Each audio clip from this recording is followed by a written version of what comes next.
wanted the smoke, so let's bring the fire. This is the place where idols become rivals, where foes become friends and friends become foes. And Adam and Steve get all the hoes because this is Challenge All Stars 5 Rivals. Let's get it! Yes. Yes. 4 weeks in a row, 4 eliminations in a row, and you cannot take down the Titans, Steve and Adam. And they took down a Titan this week in Leroy. Yep. All right, so Raquel, what did you think about this momentous elimination? I think I wasn't expecting it so early in the season, but we got it. Somebody pulled a move, and we got it.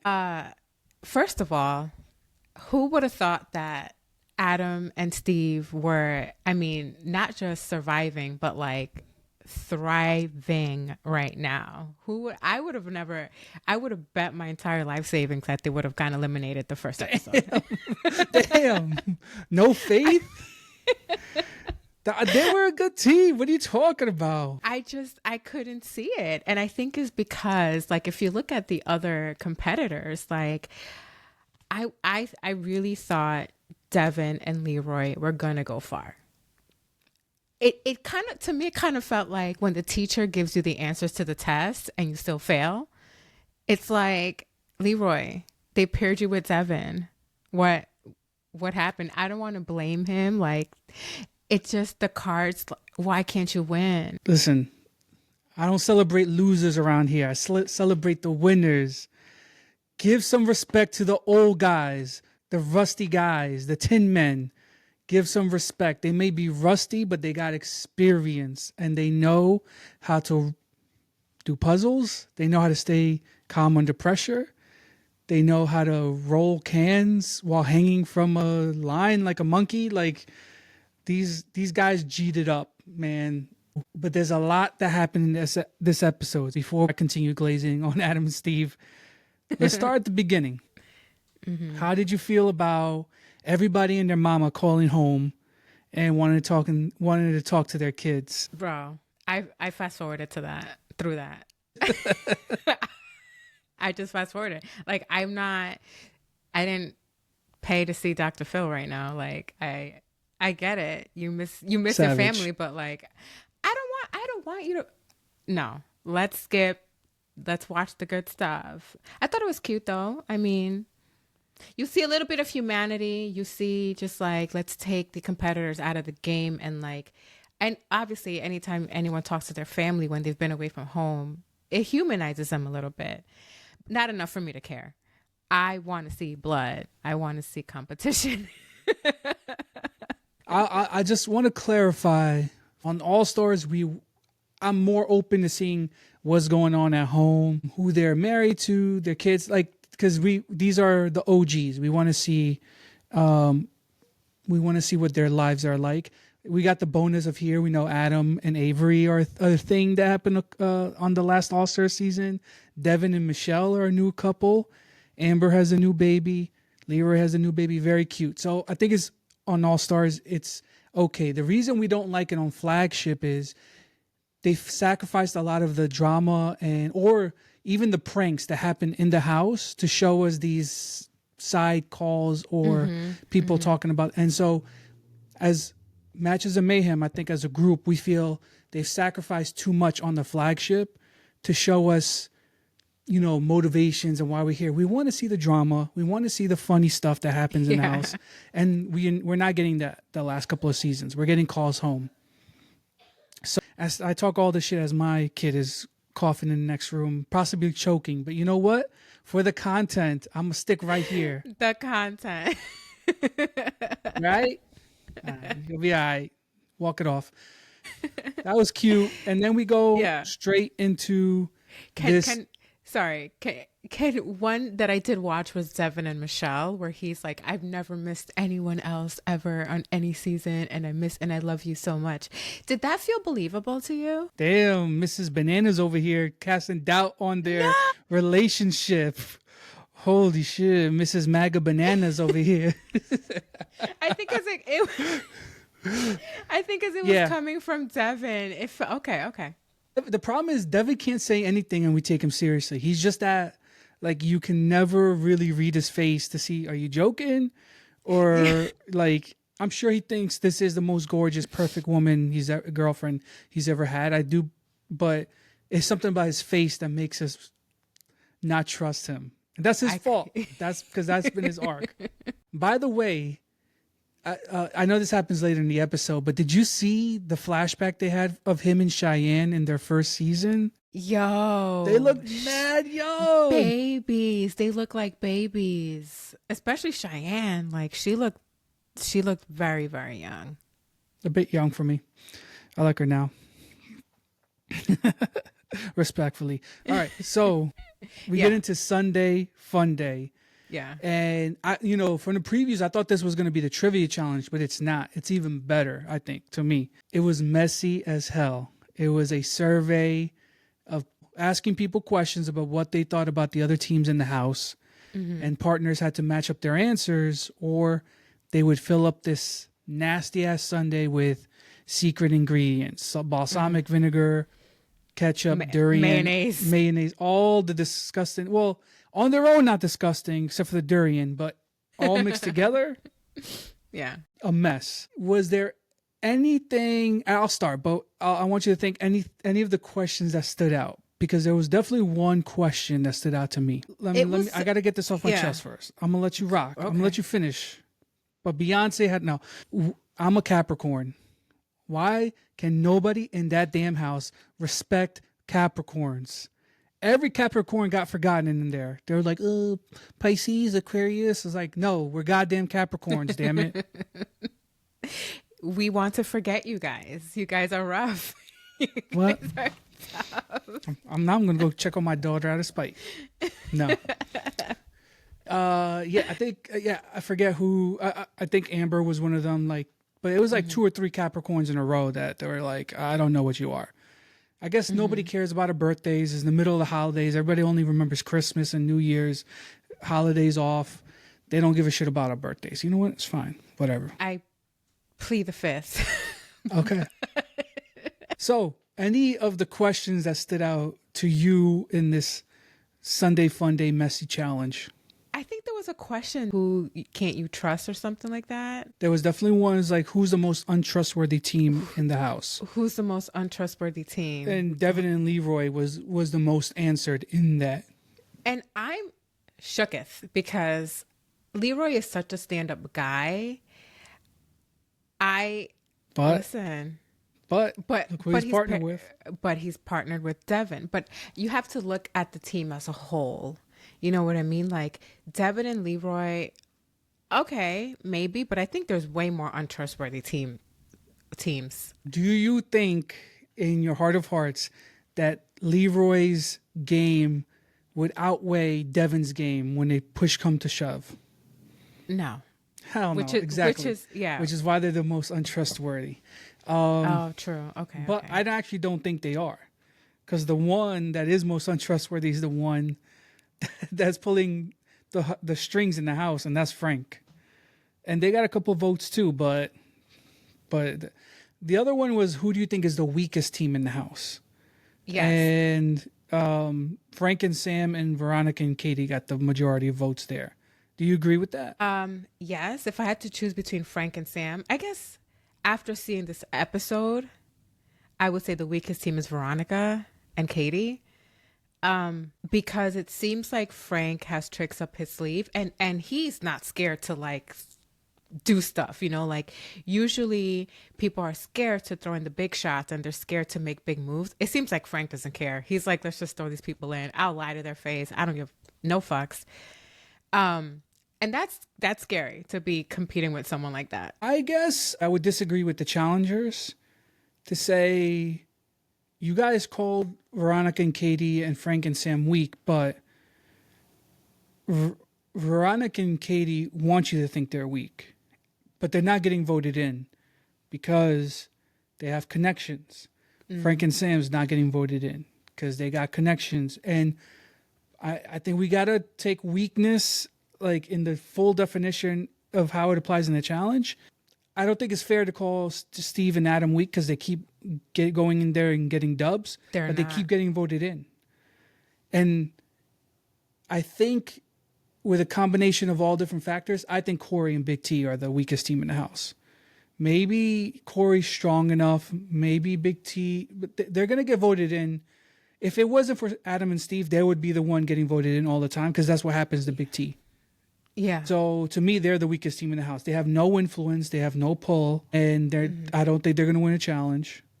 At least Veronica and Katie have alliances. But that's just me. Yeah. I mean, Veronica and Katie, right? They aren't getting voted in because they're not that much of a threat. I feel like people maybe look at them and think, we're going to, send them in eventually. Let's try to throw in people that are like more of a threat right now. And then later on, you know what I'm trying to say? Like they're trying to get rid of the bigger. But that's part of their strategy too, is to make people think that as well. Yeah, but I at a certain point, like it's just going to get harder now. Like it's not going to get any easier. So, but let me ask you something: it's gonna get harder? Except they just threw it, like Devin and Leroy just went home, and these star holders are gonna like start getting targeted by other people. Am I saying they're the strongest? No, or the absolute weakest? I would not go that far to say that, but we'll see. That's true. And well, I was just going to say, like, at first when Adam and Steve were getting voted in, I don't think they, like, a lot of the housemates, like, thought they were super huge threat. It was kind of like, it just made the most sense because they could get there one day. But now that they see, like, oh crap, they are a force to reckon with. Now we got to get them out. And here's where I'm like, yes, I'm obviously rooting for them. But now I'm like at the edge of my seat because I'm thinking, all right, so like you're handling the pressure. Like this is obviously making you not just physically stronger, but mentally stronger. But it's also going to start wearing you down. Again, like emotionally and physically. It's going to get exhausting. I think right now they're thriving because it's momentum. It's like, they're setting the stage to be these like badass duo, but like, do you think eventually it's gonna get them like super exhausted where they won't make it? It's not exhausted. It's luck runs out, and I'm not saying their wins are luck. What I'm saying about luck is, it's just you're gonna get the one challenge that's gonna come. And it's just not going to be your challenge. We see it all the time. Like, I'm thinking of the challenge that Fessy was dominating the Ride or Die season, right? Like, nobody wanted to go in against him. He avoided the eliminations until the final one, right? And he was going up against Johnny. And imagine they give him Hall Brawl, it's done. Except they give him this one challenge where you have to build that little ladder for yourself. And that was the worst because it was so much hard for him as a bigger guy. And so I think of that in this situation is like, so far they've had good challenges. This one was pretty good because they're pretty good with endurance, whereas Devin and Leroy haven't showed the endurance the last few years. And it worked out in their favor. You're just rolling the dice. You never know when the elimination that's not for you is going to come up. And so you want to avoid it at all costs. I mean, at this point, they sent home what, 6 people? Four in a row. Four. Okay. You never know when it's something that's not good for you. They need to stay out. Figure out a way. I hope the house is intimidated. Let me go get my star against somebody else. Well, now that Frank really called a big shot, I think that put a target on his back. Yeah, but it worked because Devin and Leroy went home. We're getting a little bit ahead of ourselves because we do want to get back to Sundae Funday. Frank and Sam win. Because they just, even though they didn't do great at the survey, they slurped down this nastiest milkshake faster than everybody else. They literally had to weigh and look at the cameras, and they beat, I think, Devin and Leroy in the challenge. A question, what did you think about the cameras in the buckets as people are puking? No. Like, I get triggered. I have flashbacks to Corey Wharton. Like, the projectile, it's too much. I can't mess with that. It's nasty. Yeah. By the way, you never have to clarify when you say Corey because we're not thinking of the other one. Frank and Sam win, which is really good for them because it looked like they were going to be the ones on the chopping block. It was shocking. It was actually shocking to me. I think that challenge was kind of made for, anybody could win, but listen, they pulled through. Frank keeps talking shit about his partner, but guess what? Sam is there with him. So I hope he can calm that down a little bit. So in between the challenge and elimination, we get a huge blow up here. I wasn't aware, but apparently Dario and Leroy are good friends outside the show. It's good for them. Yeah. They're really close. And by the way, Dario and Ashley is the team that you drafted in our league. Yes. So they're on the night out, and Frank is floating out there like maybe I vote in Devroy, and he tells that in front of a few people, including Corey, who's there, and Dario, who's there. And Dario is just like, that would help my game out, full well knowing that Leroy's his boy. And Corey T, I'll say, I think he's Corey T. I'm going to clarify. He goes and runs his mouth because there's nothing better than.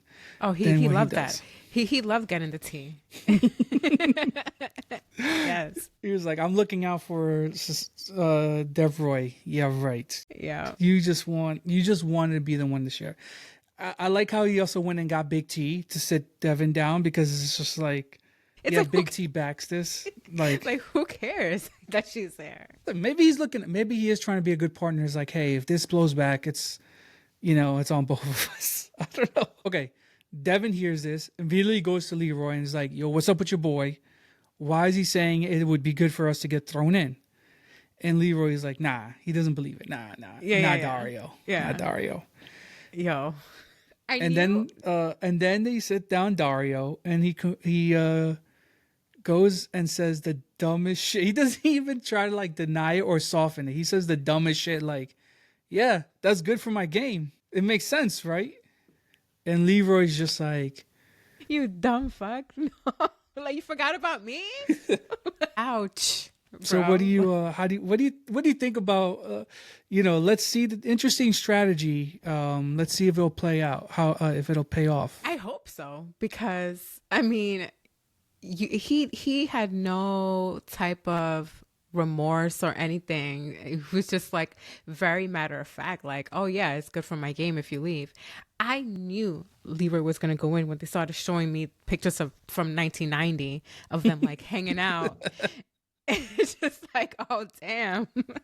At the old school Vegas casinos that shut down already. Yo, seriously. So and this is the thing, right?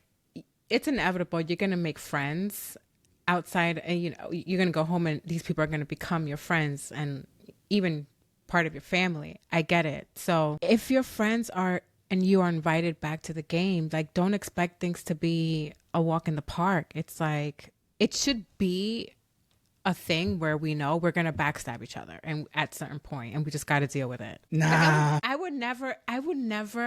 If it was the 10 of us in the squad or whatever, however many of us, and we go on Survivor, I'm not gonna expect anybody to have my back the whole way. Not even you. Nah, that's bro. Stop it. That's his bro. He met his mama. He met the mama. There's just he knows his twin. He could tell them apart. I can't. Leroy can tell the twins apart. That's how close they are. Yeah, no, they're super close. That I know it's a game, but that's just stupid. Who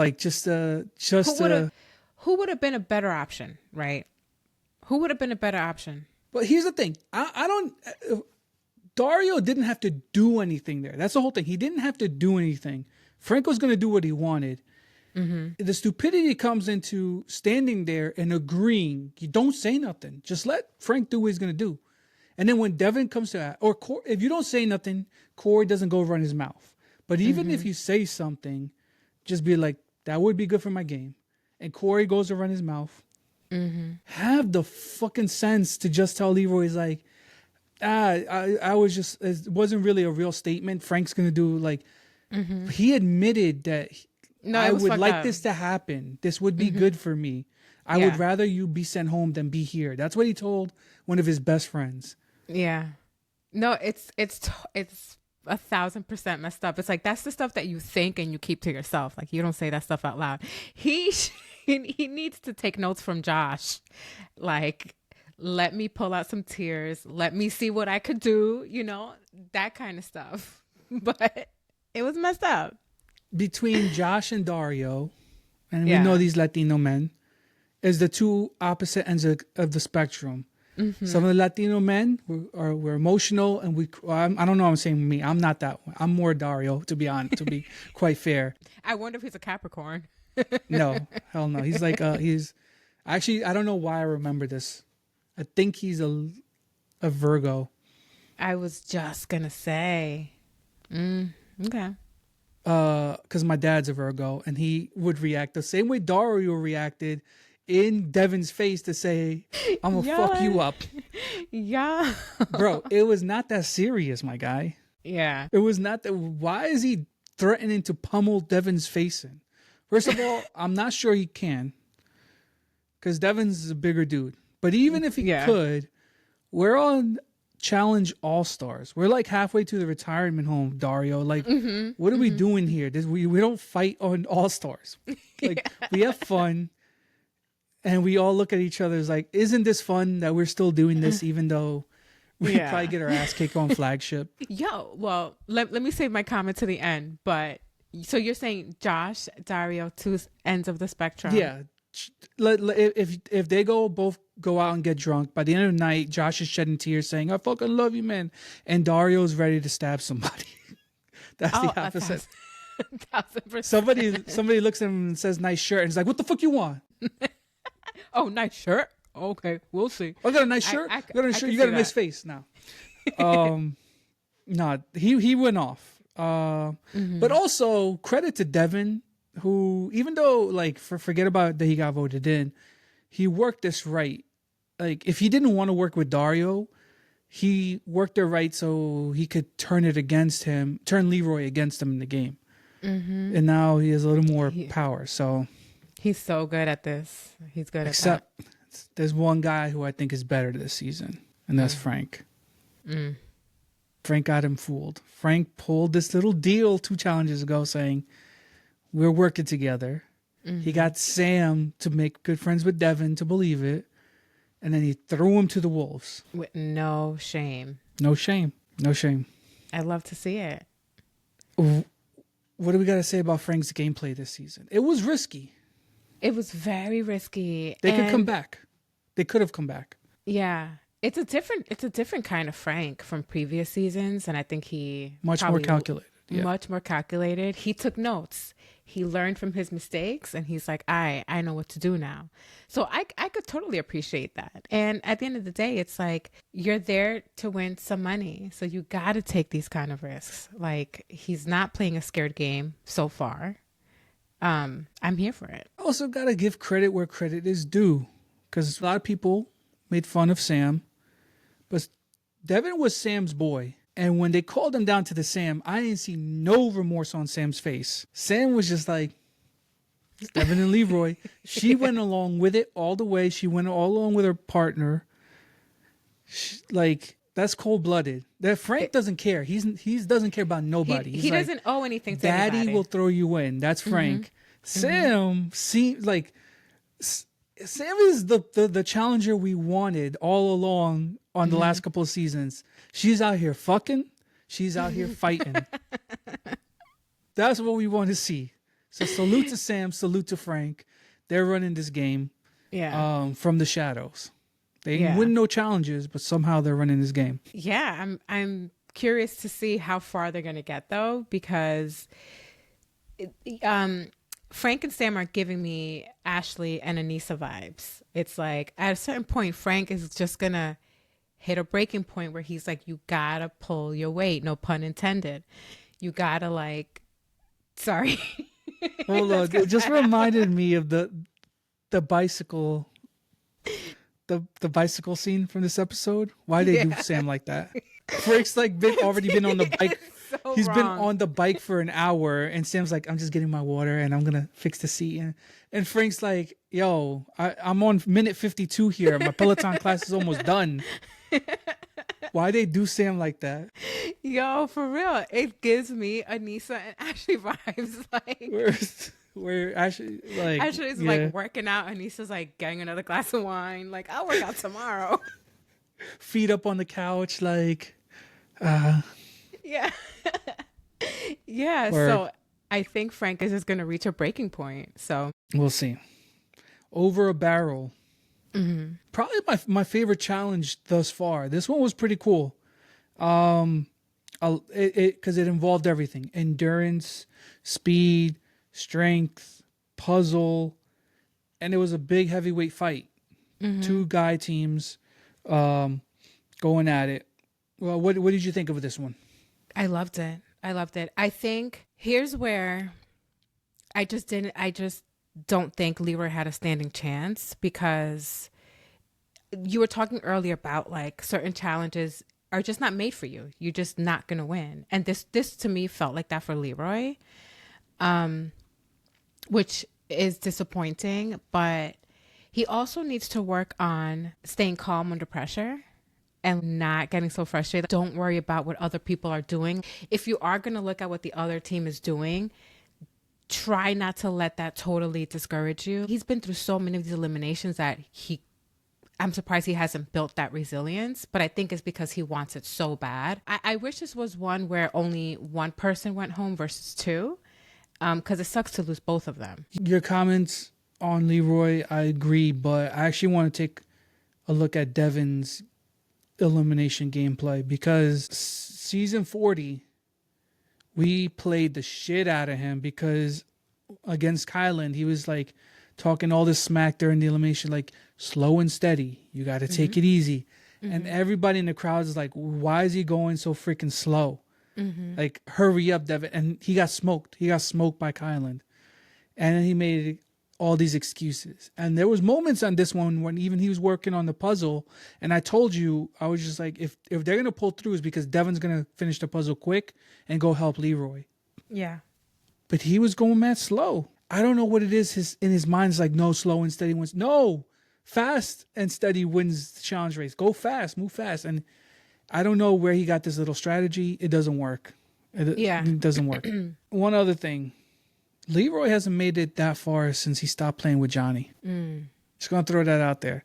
I'm just going back to season 40 where he gave Bananas 1 karma point because he's won so much. Guess what? You haven't even sniffed the finals when Bananas isn't there. I mean, it's been a minute, but no, I mean, that's a good observation. It pains me because the challenge gods are just not granting him this wish. It ain't gonna happen. If it wasn't this one, it's not gonna happen. So I mean, they even put him with Cam, at one point, and it just didn't work. Well, that was Cam's, like, she's just like, she had a baby like 1 month before. Like, that wasn't. That was always gonna be a tough one. Steve and Adam again. Who's gonna take him out? I don't know. But I think if are they the last guy team? So we have Frank and Sam. That was it. Katie. Yeah, they are the last. I'm gonna say something. I don't know if you're gonna like this, but I think they belong on Flagship. I think this merits some kind of, rite of passage into the Flagship, because they are just kicking ass, man. I mean, the guy had whatever kind of disease he had for like a whole month, and he was still doing it. So yeah. I would be interested to see if they Flagship is longer. It's like twice as long. And if they have trouble making alliances on this one, that one's going to be tough. Maybe if like Avery does another Flagship, Adam can go along and like she'll help be the connector, because if they win it, why not? Yeah. So, I mean, to me, they've proven that, they can handle they can handle a lot. They can handle a lot, and they work very well together. They have good strategies, but it is a team thing. Individually, I don't know. I just want to see the social game. They gotta work that out. Figure out a way. Like I'm not even saying make friends. Strike a deal. Strike a deal with someone in the house to keep you safe. Like, let's see what can happen. I don't know who has their back like that, where they would be like Veronica and Katie and Melissa and Corey. No. Oh, Melissa and Mumbles. Mumbles Nicole, over here. Nicole. Those two Boston. teams seem to like friendly with them. So you just need like one or two more teams to side with, and let's just be like, yo, let's throw a vote, Big T and Corey's way. So let's see if they can do it. If next episode they don't get voted in, I think they're gonna go super far. I think next episode is the determinant, if that's a word. Yeah. Time to see some of these other teams step it up too. Fessy and Amber, Turbo and Nani have been mid. I want to see them turn it up. Dario, why don't you put your fists where your challenge mouth is, and I don't know if that makes sense, but let's see some performance. And then last but not least, they didn't give them the star to give away. Yo, the star's still out there. Next challenge is a star challenge. If a non-star having team wins, if they get to take it, or if a star having team has it, that's another thing. If Adam and Steve can win that one, they can curry some favor with another team and see if they can build their alliances. So. They deserve that star. After Devin, Kind of sucks that they didn't get to give it away to kind of help them build the alliance, but we'll see. Yeah, good stuff. I do have a question for the viewers here. Adam and Steve, do they deserve to be on Flagship? Yes or no? Why or why not? Comment below. Frank and Sam, Flagship 2. Yeah, okay. Damn. Bye. Bye.